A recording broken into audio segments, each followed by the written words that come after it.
Do you sometimes have problems with heat embossing, finding that your images end up looking more like this than like this? Well, I'm going to run through my top tips for perfect heat embossing and mistakes that you could well be making that are easily fixed. These are things like your cardstock choices, your ink choices, and how to perfectly heat up your powder so it sets in the right way. Everything I'm using is available at CraftStash. That will all be linked down below for you, and I'll put a link at the end too. Please don't forget to subscribe to the CraftStash YouTube channel and give this video a thumbs up if you find it helpful. So my first tip is going to be to use an anti-static bag. Now this may sound like just an optional piece, but I just think you really should every single time, particularly if you are going to be embossing with a very contrasting colour. So we will go on to things like the ink that we're using in a little while, but let's just first of all, now I'm going to accidentally just catch my fingers in the ink a little bit, maybe put my hands all over there, then press my stamp down. Now the stamp's irrelevant, it's just one from my textures range, one of the feathers from the peacock plume range, so just bring that on there. There we go. Okay, so hold that up to the light because I'm going clear ink onto dark cardstock. Hold up to the light to look at the shine and make sure that I'm happy with where the ink has sat. Let's then take some white and sprinkle this over the cardstock there. Now I tend to use a card blank, so this is a pre-scored one. You can see I've still got some white powder in there, and I just tap everything off into there. Now you can see I have got excess around here. Now to a point you can usually tap that off. You could even take yourself a fine paintbrush and just brush around the edge here. This is a little bit tedious, it can take a little while, but unfortunately if during the process of heating that you blow any powder around, it's still just going to keep sticking to these areas. So what I'm going to show you is the difference an anti-static bag can make. So an anti-static bag is exactly that. You can get this in brush form as well, where there's a brush filled with powder and you brush that over the surface of the cardstock. I like the bags because these are really inexpensive. We have these at CraftStash. We'll make sure they're linked for you down below in the description. They're simply a fabric bag filled with an anti-static powder, and the idea is that it removes the static, but it also removes grease marks, any sort of damp areas on your cardstock, basically anything that's going to attract and hold on to the embossing powder. So you do this before you apply your ink, so brushing over the entire surface. Now where possible I like to try and emboss onto a larger piece of cardstock that I'm going to use, because inevitably I'll always touch the edges of the cardstock at least, and at least if I do have greasy fingers I use a lot of hand cream that can really affect the surface of the paper after using my anti-static bag. At least then I can trim those outer areas off. Now my Versamark ink that I use for my embossing is starting to dry a little bit, so I'm having to press it down lots into the stamp to make sure I get full coverage. Usually when they're new it's nice to have just one press and then you've got lots of ink on your stamp. So just making sure that this one is all, there we go, all covered. Let's again try to pick this up from the edges if possible. I'll use the same stamp, the same ink, same cardstock as well, and I will come to cardstock choice in a moment and look at the difference that has made. So let's just flick off the excess as you always do. Just tap around. There we go. Any stray pieces you can easily remove. Look at the difference. How much clearer is that? There we go. Now, even if you're using your anti-static bag all the time, you may find that your cardstock choice or your paper choice is having a big effect on the results of your heat embossing. Textured paper, and this is really more to do with the stamping element than the heat embossing, but textured paper will not give you a clear image. It will actually only give you a part image, the raised part of the cardstock. So I've just stamped there onto a snowflake. This is a reasonably solid snowflake. There's not too much in the way of fine detail. I am taking a very fine embossing powder, so this is one from Ranger. This usually gets into a lot of detail for me.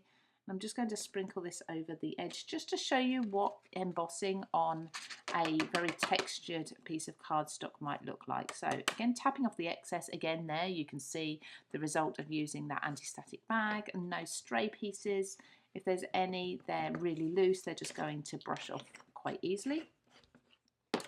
And let's heat this. And again, I will be going through tips for heating, too much, too little, things like that in a little while.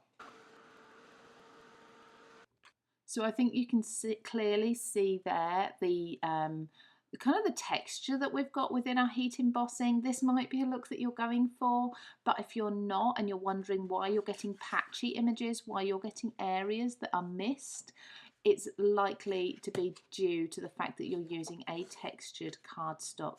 As you can see here, I've heat embossed this image onto that smooth black cardstock and it's absolutely perfect, glossy and smooth. Now let's talk about ink choice when you're embossing. The obvious choice is to go for a purpose-made embossing ink. So one like this, there's the Wow brand, there's lots out there. They tend to be clear as well. But if you want coloured embossing, say for example, you want to be able to put over clear embossing powder onto coloured ink, you might want to reach for your kind of everyday inks that you have at home. But some of these you may find just seem to dry far too quickly. So I'm going to show you what the difference between a dye and a pigment ink makes when you're heat embossing. So first of all, with the dye ink, now a dye ink is exactly that, it's a dye, and what happens with a dye ink is it soaks into your paper very, very quickly. So for this reason, this is not ideal for heat embossing. So you might get some lovely crisp colour. Now I'm actually going to heat emboss with black because then you can really see which parts have stuck and which parts haven't. Let's pop this into here. Okay, now already I can see that I've not caught on many of the areas. The dye ink has already started to soak in and it's just not holding on to the powder. Now if I continue to give that a flick, that has almost all gone. Okay, let's just redo that with a pigment ink. Now pigment inks are a pigment that sits on top of the paper, so they don't soak in the same way as a dye does. You'll find pigment inks seem thicker, stronger in colour as well, because that pigment is sat on top of the cardstock and not soaking in. So let's show you with this one. I'm not even going to worry about heating this one. You can see there's a little bit of powder left, but that would, by the time I started heating that, that will have completely kind of dried and won't hold on to the powder at all. So pressing down with my pigment ink over the cardstock. Now pigment inks take longer to dry for the exact reason as I've just explained. They don't soak into the cardstock. The ink sits on top. So then again, just look at that, look at the difference. Now you can see I didn't use my anti-static bag on this example for you, but that has held on to that powder so much better. And when I was first heat embossing, this was something that baffled me. Why was some of my inks held onto the powder? Why would some not? I'd end up changing and switching up my cardstock all the time, thinking that was the problem. And in fact, it just wasn't. It was the, of course, it was the ink drying far too quickly. So I'm just going to use a paintbrush to remove that. Now, I'm going to give this a flick again for you, and you can see that's now starting to come off. Because it's not an embossing ink, it will dry eventually, and much, much quicker than an embossing ink. Although you do have time to set that, as you could see, it held on much, much better than the dye ink, and you can still set that in a reasonable amount of time. But as you can see here, the longer you leave it, the more that is going to just come away from the ink as the ink starts to dry. So you still need to work quickly with pigment inks, but if you want that look, you want the colour under clear embossing, for example, you can still use them if you work fast. Dye inks are just a big no. Okay, here's two mistakes you could be making, and it's likely that you're only going to be making one of them at any one time. So anti-static bag, of course, I'm going to use my watermark or my embossing ink that stays sticky. Sometimes it is known as sticky ink as well, and it will last a lot longer. And I'm going to do two impressions. So the first one just here, I'm going to overheat this. Now it's very easy to overheat, something you just keep working at it and working at it. So let's apply a silver this time, silver embossing powder, so we can see lots of variation. I love the metallic embossing powders because with these you get to see the shine as it melts, so it makes it much easier to see how much you've melted and which areas you haven't done yet. So I'm going to heat this from above, which is the way most of us would usually do it. And there's no problem with heating above if you're confident that you can tell when something has heated straight away. Now, I'm holding my heat gun here for a moment, and actually that's not doing anything. It's still warming up to the temperature to be able to heat emboss or melt the embossing powder here. Now I can start to see, and you should see there under where the heat gun is, it's starting to turn glossy. As soon as that's turned glossy, we should be moving on to the next area. So I'm actually going to heat set all of this so that it's what I would call perfect, and then I'm going to carry on. I'm going to imagine I'm maybe new to this, I'm not sure whether things have set. So you can see there we've got glossiness over the entire surface. That is done now, that is completely done. But I might be thinking, I don't know if it's done. So I'm going to keep on, and I'm going to keep on, and I'm going to keep on. And eventually what happens, you're actually burning the powder. And what happens then is it loses its definition, it loses its glossiness. It actually turns to a matte colour. And you can see that starting to happen now over these two areas where I've overheated. So if I overheat just this half, there we go. So can you see the difference there perfectly? This bit hasn't quite been overheated yet, and this half has. Look at what's happened. We've dulled the powder. It's completely flattened. It's soaked into the paper almost. It's ruined. So let's now do this again, and let's underheat. So you can see the issues that you may be having with underheating. So I've already mentioned that when you're heating, you want to wait for the area to turn glossy and then move on straight away.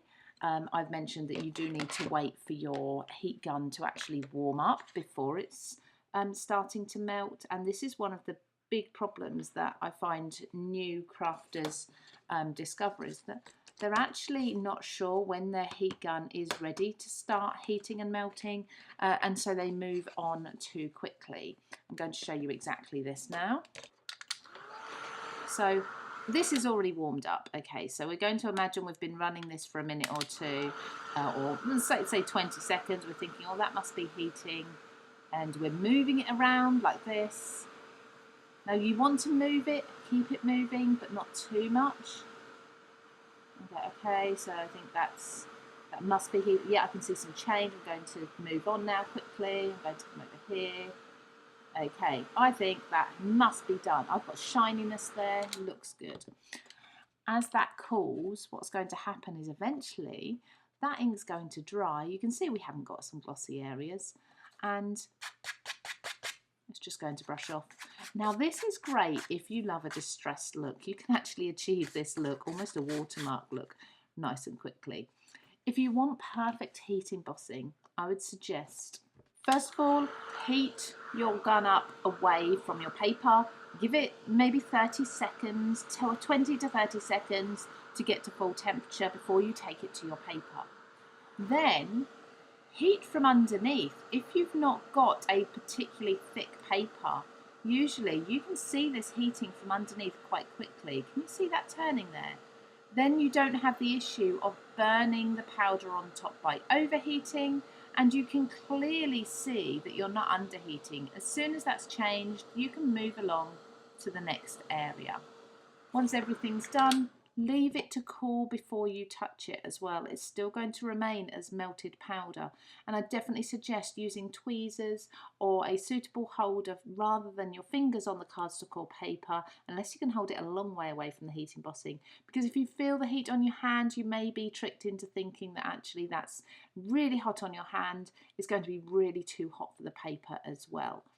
So there's my tips and tricks for hopefully perfect heat embossing. As you can see, we've got some mistakes that I've shown you, and we've got some perfect embossing as well. I hope you've learned something from these. Let us know in the comments if you've got any other tips or tricks as well.